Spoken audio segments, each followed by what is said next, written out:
अस्मद्गुरुपरमगुरून् यतिवरपूर्णो सयामुनं रामं पद्माक्षणाथषडजित्सेनेशरमारमापतीन् वन्दे बृन्दावनचरं वल्लवी जनवल्लभं जयन्ती सम्भवं धाम वैजयन्ती विभूषणं श्रीमान् वेङ्कटनाथार्य कवितार्किकेसरी वेदान्ताचार्यवर्यो मे सन्निधत्तां सदा हृदि श्रीमन्श्रीरङ्गश्रियमनुभद्रवामनुदिनं संवर्धया श्रीमन्श्रीरङ्गश्रियमनुभद्रवामनुदिनं संवर्धया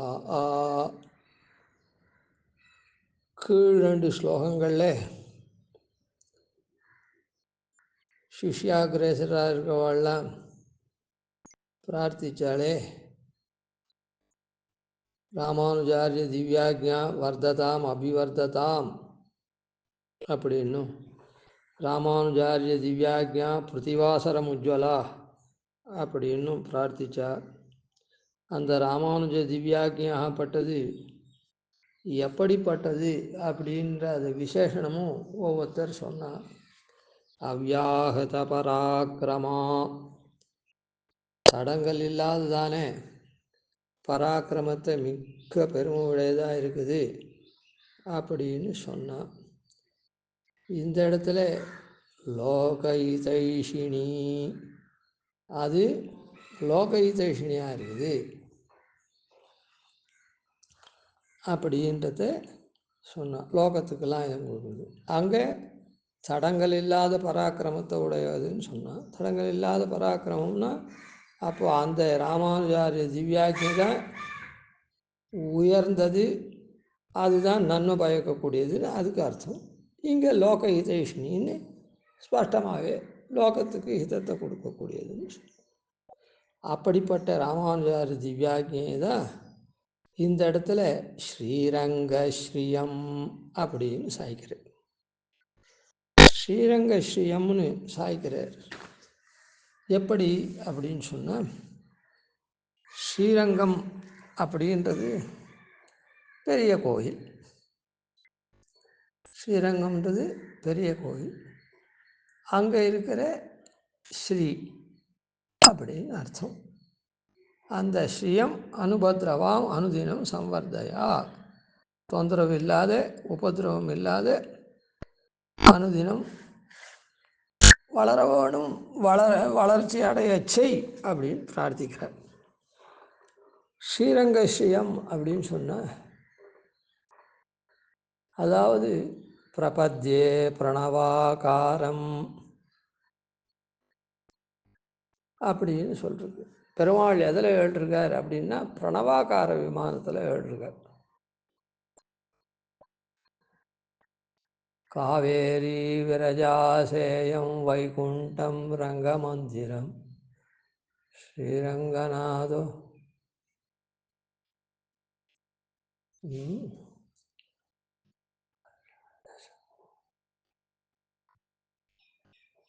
விமானம் பிரணவாகாரம் வேதஸ்ருங்கம் மஹத்புதம் ஸ்ரீரங்கநாதோ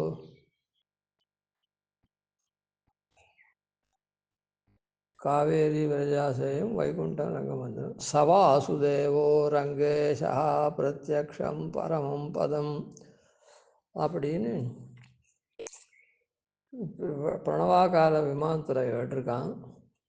அவன்தான் பரவாசுதேவன். வைகுண்டம் ரங்கமந்திரம் இதுதான். இந்த ரங்கமந்திரம்தான் வைகுண்டம்.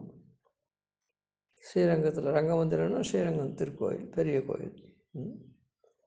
அவன்தான் வாசுதேவன் தான் இங்கேயும் இருக்கான். அதனால் இது பிரத்யக்ஷமான பரமபதம் அப்படின்னு சொல்லப்படுறது. அதனால தான் பூலோக வைகுண்டம்னு சொல்கிறோம். பெருமாள் எதில் எழுதிருக்கான்? பிரணவாகார விமானத்தில் எழுதிருக்கான். அதுதான் சொல்லச்சே பிரபத்யே பிரணவாகாரம் பாஷ்யம் ரங்கமிவாபரம். பிரணவாகார விமானத்தை சேவிக்கிறேன். பாஷ்யமும் அந்த பிரணவாகார விமானம் தான் ஸ்ரீரங்கத்தில் இருக்குது. பாஷ்யமும் ரங்கமிவ அபரம் ரங்கமிவா, அந்த பாஷ்யமும் பிரணவாகாரத்தை உடையதாக இருக்குது. எப்படி உடையதாக இருக்குது அப்படின்னு சொன்னால், பாஷ்ய ஆரம்ப மங்கள ஸ்லோகம் அகில புவன ஜன்மா ஸ்தேம பங்காதி லீலே அப்படின்னு ஆரம்பிக்கிறார். அதனால் அகிலம் அப்படின்னு சொல்கிறதுனால ஆ அப்படின்னு ஆரம்பிக்கிறது. அப்புறம் முடிவில் சர்வம் சமஞ்சசம் சூத்ராபியாசா சாஸ்திர பரிசமாப்தின் தியோதயதி இது சர்வம் சமஞ்சசம் அப்படின்னு. அதனால் மகாரத்தில் முடியறது. நடுவில் பலம் என்ன, அதான் அதுக்கு இதை சொல்லணுமோ இல்லை, உபாயத்தை. அந்த உபாயத்தை சொல்கிற உபாயம் எதுக்கு பண்ணணும்? பலத்துக்கு பண்ணணும். அந்த பலம் யார் தரான்னு முதல்ல தெரிஞ்சுக்கணும். பலம் அதனால் அந்த உபாய ஸ்வரூபத்தை சொல்லச்சே அந்த பலத்தை பிரதிபாதிக்கக்கூடிய பலாதிகரணம் இருக்கு. அதை உக்தம் உபாசிஷோபஜனனார்த்தம் அப்படின்னு ஆரம்பிக்கிறார். ஏன் அங்கே தான் அந்த மாதிரி ஆரம்பிக்கணுமான்றதுக்காக அதை சொல்கிறேன். அதாவது இதை சொல்லணும், உபாயத்தை சொல்லணும். அந்த உபாயம் எதுக்கு? பலன். அந்த பலன் யாரால் தரப்படுறது, எப்படிப்பட்டது அப்படின்றதுக்காக அது பலனை தெரிஞ்சுக்கணும். பலன் யாரால் தரப்படுறதுன்னு தெரிஞ்சுட்டால் தானே அப்புறம் உபாயத்தை அனுஷ்டிக்க முடியும். என்ன பலன் வேணுமோ அந்த பலனுக்காக யார் தருவானோ அவனை குறித்து உபாயம் பண்ணணும். அதனால் பலாதிகரணத்தை அந்த இடத்துல உக்தம் உபாசிஷோபஜனனார்த்தம் அப்படின்னு உகாரத்தை கொண்டு ஆரம்பிச்சிருக்கார். இன்னொரு வகையாகவும் சொல்லுவார். அடுத்தது குணோபசம்மார பாதத்தையே ஊன்னு ஆரம்பிச்சிருக்காருன்னுட்டு. எப்படியா இருந்தாலும் அதை பற்றி இல்லை, அந்த உபாயத்தை சொல்கிற சமயத்தில் உக்தம்னு ஆரம்பிச்சிருக்கார், ஊவை கொண்டு ஆரம்பிக்கிறார். அதனால் ஆன்றது சர்வசேஷியாக இருக்கக்கூடிய சர்வ ஜகத்காரணனாக இருக்கக்கூடிய எம்பெருமானை சொல்லச்சே ஆன்றதுக்கு என்ன அர்த்தம்? அகாரோ விஷ்ணு வாச்சகான்னு இருக்குது. ஆன்ற அது பெயர் சொல்ல இருக்குச்சே விஷ்ணு வாச்சகம். அதே தாத்துவாக இருந்தால் அவ ரக்ஷணேன்ற தாத்துனால ரட்சிக்கிறத சொல்கிறது. ஒன்றை ரட்சிக்கணும்னா அந்த அது எப்படி இருக்கணுமோ அதை மாதிரி அந்த பொருளை உண்டு பண்ணி அதுக்கப்புறம் அதை ரட்சணம் பண்ணணும். அதனால் அகில புவன ஜன்மஸ்தேம பங்காதி லீலே.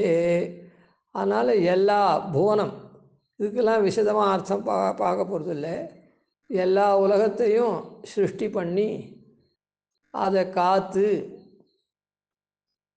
அந்த காக்கிறதுல அது சரியாக காத்தபடியே அப்படியே கொஞ்சம் கொஞ்சமாக மோட்சத்துக்கு போச்சுன்னா அது காக்கிறது ஆகி போடுது. அப்படி இல்லை, அது மாறுதலாக இருக்குதுன்னா அதை பங்கம் அழித்து மறுபடியும் உற்பத்தி பண்ணி நல்ல கதிக்கு கொண்டு போகணும். அதனால் பங்கம்.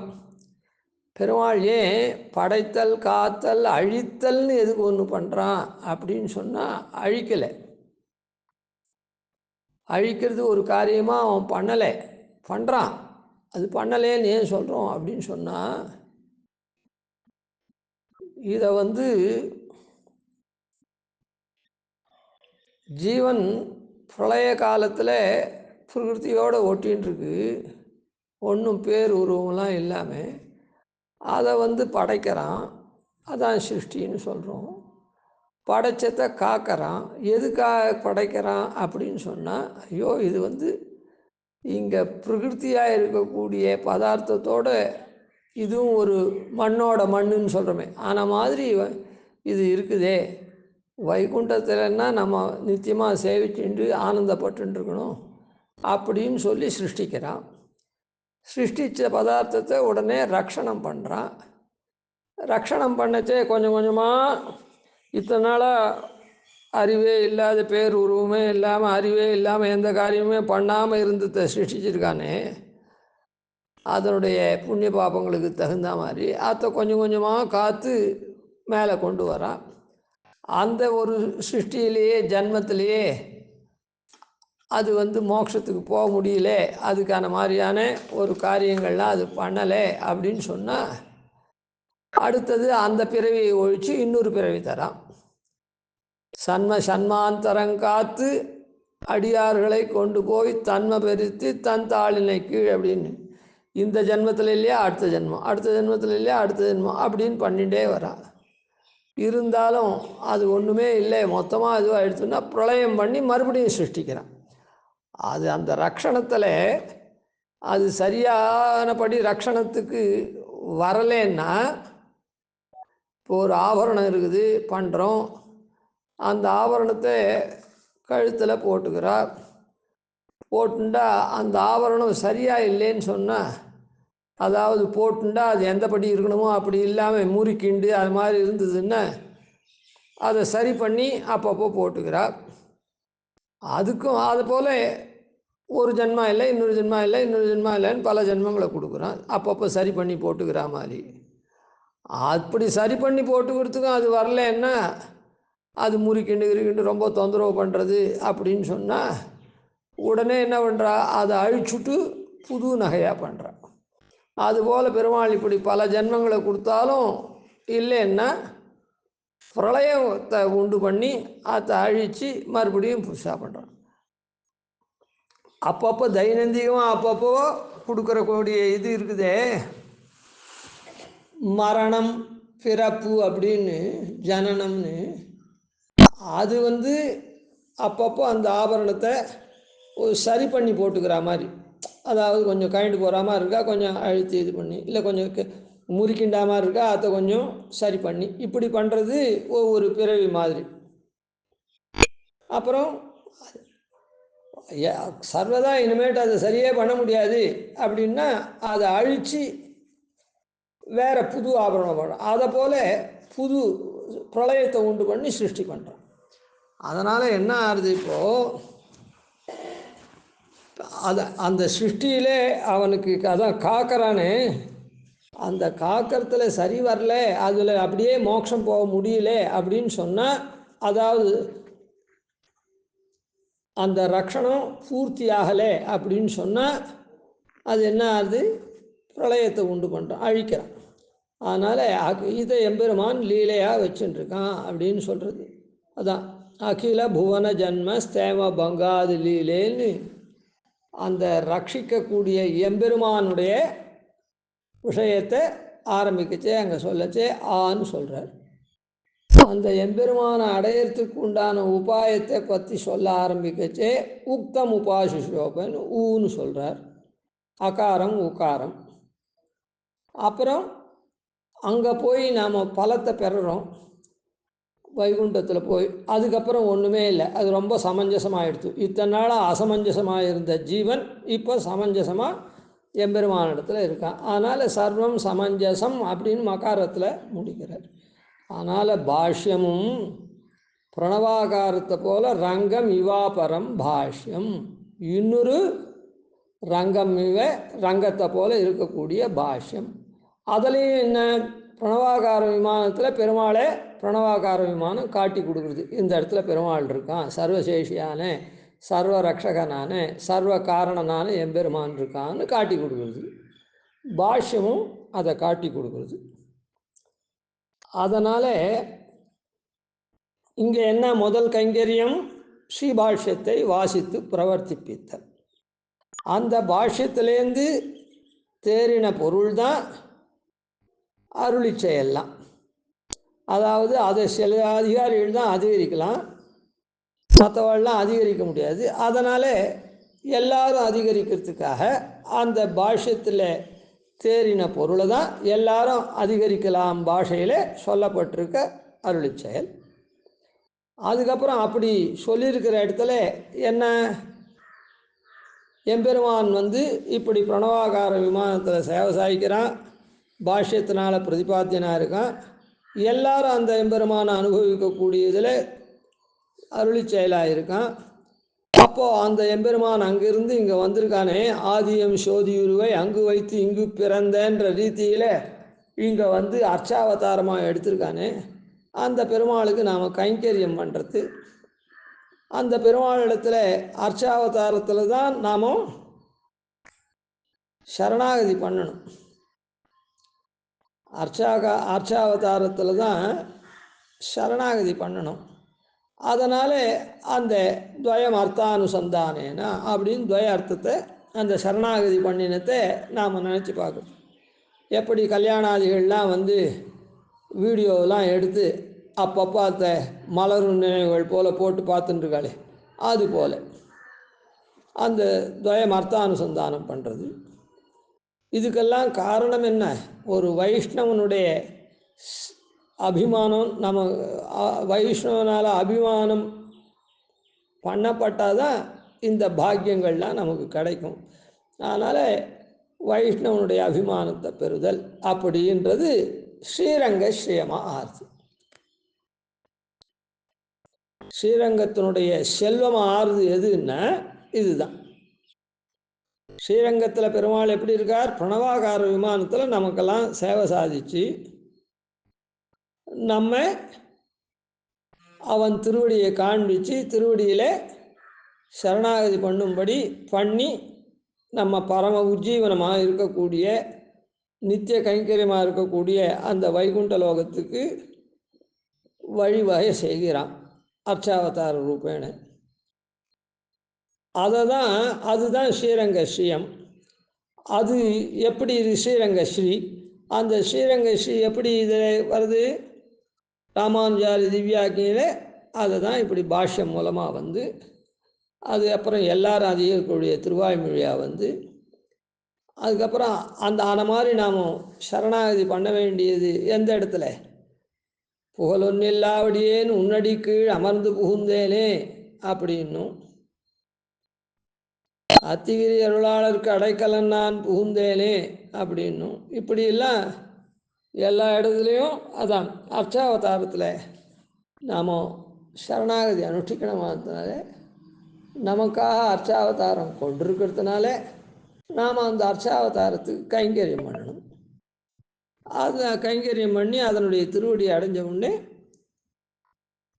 அந்த திருவடியை அடைஞ்ச பிரகாரம் அந்த திருவடியை எதுக்காக அடைஞ்சோம், அதனால் வரக்கூடிய பலன் என்ன, அந்த பலானுபவம் எப்படி இருக்கும் அப்படின்றதுலாம் துவயம் அர்த்தானுசந்தானம் பண்ணுறது. இதுக்கெல்லாம் ஆச்சாரியவான் பவேத் அப்படின்னு சொல்லப்பட்டபடிக்கு ஆச்சாரியன், அந்த ஆச்சாரியனுடைய அபிமானம் பெற்றிருக்கணும்.